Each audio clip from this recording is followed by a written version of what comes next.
The room smelled of lavender and mothballs, a scent that clung to every memory Emily had of her grandmother's house. As the old woman's frail hand gripped hers, her voice a raspy whisper cutting through the beeping monitors, she said, "Emily, before I go, check under the bed." Those words hit like a thunderclap, freezing Emily in place as her grandmother's eyes fluttered shut for the last time, leaving behind a mystery that would unravel everything she thought she knew about her family. Emily knelt there in the hushed hospital room, her knees aching against the cold linoleum floor, staring at the lifeless form of the woman who had raised her after her parents' tragic car accident when she was just 5. Grandma Eleanor had been her rock, her storyteller, her everything of fierce, independent soul who had outlived 2 husbands and buried a son, yet always wore a smile that hid the storms within. Now, at 88, she was gone, and her final words echoed like a riddle from one of her bedtime tales, pulling Emily back to the old Victorian house on Maple Street, where secrets might still lurk in the shadows. Tears blurred her vision as she drove home that night, the rain pounding the windshield like accusatory fingers. Why under the bed? What could possibly be there after all these years? Emily's life had been a whirlwind of corporate deadlines and empty relationships. At 32, she was a successful marketing executive in the city, but success felt hollow without the warmth of family. Grandma had tried to bridge that gap, sharing stories of her youth during the Great Depression, of love lost and found, but Emily had always been too busy to listen deeply. Now, regret gnawed at her as she pulled into the driveway of the house she hadn't visited in months. The next morning, sunlight filtered through dusty curtains as Emily pushed open the door to Grandma's bedroom. The air was thick with stillness, the 4-poster bed dominating the space like a silent guardian. Heart pounding, she dropped to her hands and knees, peering into the darkness beneath. Her fingers brushed against something hard, a wooden box, weathered and latched with a rusty clasp. Pulling it out, she sat on the floor, the box in her lap, its lid engraved with faded initials. E.M. Eleanor Montgomery, her grandmother's maiden name. Inside, layers of yellowed letters tied with ribbon greeted her, along with a small velvet pouch and a leather-bound journal. The letters were addressed to "My dearest Eleanor" from a man named Thomas, postmarked from Europe during World War II. Emily's breath caught. Grandma had always said her first husband died in the war, but these words painted a different picture: passionate declarations of love, promises of return, and hints of a child conceived in secret. "Our little one will know the truth someday," one letter read, dated just before the Battle of Normandy. As Emily delved deeper, the journal revealed Grandma's own entries, starting from 1944. "Thomas is gone, but his gift grows inside me. I must hide this from the world, for shame would destroy us both." Emily's mind reeled. Her own mother, born in 1945, had always been told her father was a war hero who never came home. But these pages suggested otherwise: a forbidden love, perhaps an affair? No, Grandma had married her high school sweetheart right before he shipped out. This didn't add up. Hours passed as Emily read, the sun climbing high and then dipping low. The humanistic weight of it all pressed on her. Grandma's sacrifices, the lies woven to protect a family's honor in a judgmental era. Emily felt a surge of empathy, imagining the young Eleanor, alone and pregnant, facing societal scorn. It humanized her grandmother beyond the saintly figure she'd idolized, showing a woman flawed, resilient, driven by love's fierce protectiveness. But then, a twist emerged from the pages. A later entry mentioned a nurse named Clara who had helped during the birth, swearing secrecy. "Clara knows everything. She's the only one I trust." Who was Clara? Emily had never heard of her. Setting the journal aside, she opened the velvet pouch, spilling out a locket with a photo inside. 2 women, arm in arm, one clearly a young grandma, the other a stranger with kind eyes and a nurse's cap. On the back, inscribed, "Sisters in spirit, forever bound." The discovery ignited a spark in Emily. She couldn't stop now. This wasn't just about the past, it was reshaping her present. Grandma's life had been a tapestry of hidden truths, each thread pulling at the fabric of Emily's identity. What if her mother's paternity was a lie? What if there were living relatives she never knew? The questions fueled her, but exhaustion crept in as night fell. She tucked the box away, promising to continue tomorrow, her heart aching with newfound respect for the woman who had borne so much in silence. The following days blurred into a quest. Emily took leave from work, diving into genealogy websites and old records. The letters from Thomas revealed he hadn't died in battle as Grandma claimed. He'd survived, but chose not to return, starting a new life in France. "I can't face the child," he wrote in his last missive. "Forgive me, Eleanor." The betrayal stung Emily vicariously, highlighting the humanistic theme of forgiveness, how Grandma had moved on, marrying again, raising a family without bitterness.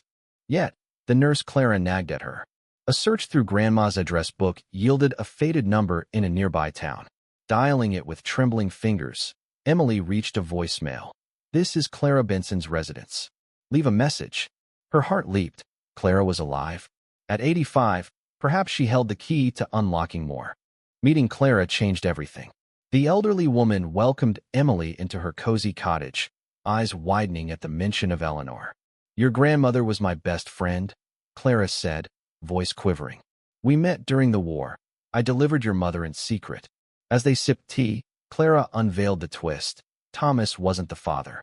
Eleanor had been assaulted by a superior officer during her time as a factory worker, a trauma she buried deep. Thomas, her fiancé, knew and promised to claim the child as his, but cowardice won out. This revelation shattered Emily. The humanistic depth hit hard, the resilience of women in wartime, the silent suffering, the bonds of friendship that healed wounds. Clara became an unexpected secondary character, shifting Emily's perspective from mystery to profound emotional connection. "Eleanor wanted you to know," Clara said, "so you'd understand the strength in your bloodline. She hid it to protect you all, but truth sets us free." Emily left with a heavier heart but lighter spirit, the values of empathy and courage blooming within her. Back home, she pored over more journal entries, each one a testament to Grandma's unyielding love. "My granddaughter Emily is my light," one read from recent years. "Someday, she'll carry this forward." Tears flowed freely now, not just for loss, but for the gift of understanding. As weeks turned to months, Emily's life transformed. She quit her soulless job, inspired to start a nonprofit helping elderly women share their stories. The box under the bed had been a Pandora's hope, releasing not chaos, but healing. Yet, questions lingered. Did Thomas have descendants? Clara mentioned a letter from France years ago. Emily booked a flight, determined to close the circle. Emily stepped off the plane in Paris, the city of lights feeling ironically dim under a gray sky that mirrored her swirling emotions. The air carried the scent of fresh baguettes and distant rain, but her mind was fixed on the address Clara had provided, an old apartment in Montmartre where Thomas had supposedly lived out his days. Armed with translated letters and a photo of young Thomas, she navigated the cobblestone streets, her heart pounding with a mix of anticipation and dread. What if confronting this ghost from the past shattered the fragile peace she'd found? Her first stop was the local archives, where a kind librarian helped sift through records. Thomas Hargrove had indeed settled here after the war, marrying a French woman and fathering 2 children. He passed in 1985, but his son, Pierre, still resided nearby. Emily's hands shook as she dialed the number. A voice answered in accented English, wary but curious. "You say you're related to my father? Come tomorrow, we talk." The meeting unfolded in a quaint café, Pierre a silver-haired man in his 70s with eyes that echoed the photo in her locket. He listened intently as Emily shared the letters, his face paling. "My father never spoke of America, only that he left pain behind." The twist deepened. Pierre revealed Thomas had sent anonymous funds to Eleanor for years, a silent atonement. He regretted abandoning her, but fear kept him away. This unexpected layer humanized Thomas, not a villain, but a flawed man haunted by war's scars, teaching Emily the nuance of forgiveness. As they parted, Pierre handed her a bundle of his own letters Thomas had written but never sent, confessing his love and shame. "For your family," he said, eyes misty. Emily felt a profound connection, the humanistic bridge across generations mending old wounds. Back in her hotel, she journaled her own thoughts, echoing Grandma's habit. "Truth isn't always kind, but it binds us." Returning home, Emily integrated these revelations into her life.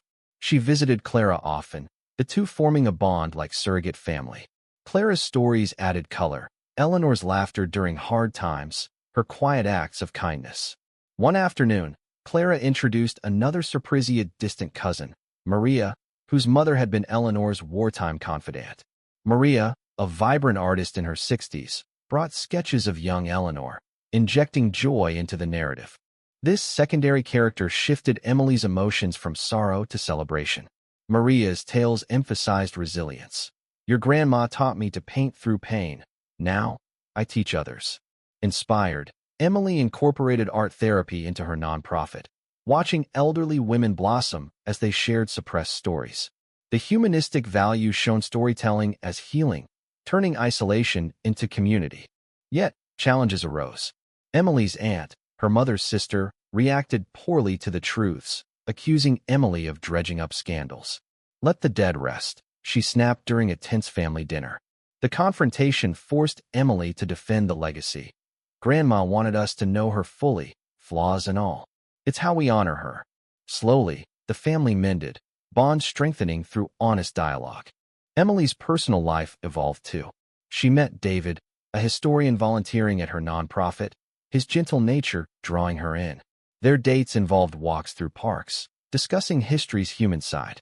Your story inspires me, he said one evening, under starry skies. For the first time, Emily felt seen, her heart opening to love without fear. As the nonprofit grew, Emily hosted events where seniors shared oral histories. One speaker, a veteran, mirrored Thomas's regrets, prompting Emily to reflect on redemption. She wrote to Pierre, fostering a transatlantic friendship, exchanging photos and memories. The box's contents became exhibits, anonymized to protect, but powerful in their authenticity. Months later, on Grandma's would-be 89th birthday, Emily gathered loved ones at the old house. They toasted Eleanor, sharing laughs and tears. Under the bed, now empty, Emily placed a new box, her own journal, for future generations. The cycle continued, life's tapestry enriched by truth. But whispers of more secrets emerged. Maria mentioned a hidden diary page Clara had overlooked, hinting at another child. Emily's pulse quickened. The journey wasn't over. The diary page, tucked into an envelope Maria produced, was brittle and ink-faded, dated 1946. The baby boy, given to the orphanage. Thomas must never know. Emily's world tilted again. This revelation a seismic twist, unveiling a half-uncle she never imagined. Humanistic layers deepened. Eleanor's impossible choices in post-war chaos, sacrificing for survival, embodying the quiet heroism of countless women. Determined, Emily traced the orphanage records, now digitized. It led to a man named Robert, adopted and raised in Chicago, now 78 and retired. Contacting him via email, she attached scans of the diary. His response came swiftly. I've always wondered about my roots. Let's meet. The flight to Chicago felt like destiny, Emily's nerves buzzing with hope and apprehension. Robert greeted her at the airport, a sturdy man with Grandma's warm smile. Over coffee, he shared his Lithia happy adoption, but lingering voids. I sensed something missing. Showing him the letters, Emily watched emotions flicker, shock, then gratitude. Your grandmother gave me a chance at life. This unexpected relative shifted perspectives, emphasizing family beyond blood forged through shared history and empathy. They spent days exploring Robert's world, his children, grandchildren, a whole branch Emily integrated into her heart. Robert's daughter, Sophie, a therapist, offered insights. Trauma echoes, but love heals. Emily nodded, seeing parallels in her nonprofit work, where stories mended generational gaps. Back home, she wove Robert's tale into sessions, inspiring participants. Clara, now frail, beamed at the news. Eleanor would be proud. But health scares loomed. Clara's hospitalization reminded Emily of mortality's fragility. Visiting daily, Emily read from the journal, their bond a testament to enduring friendship. David proposed amid this, on a sunset picnic. Let's build our story together. Emily said yes, her life enriched by vulnerability.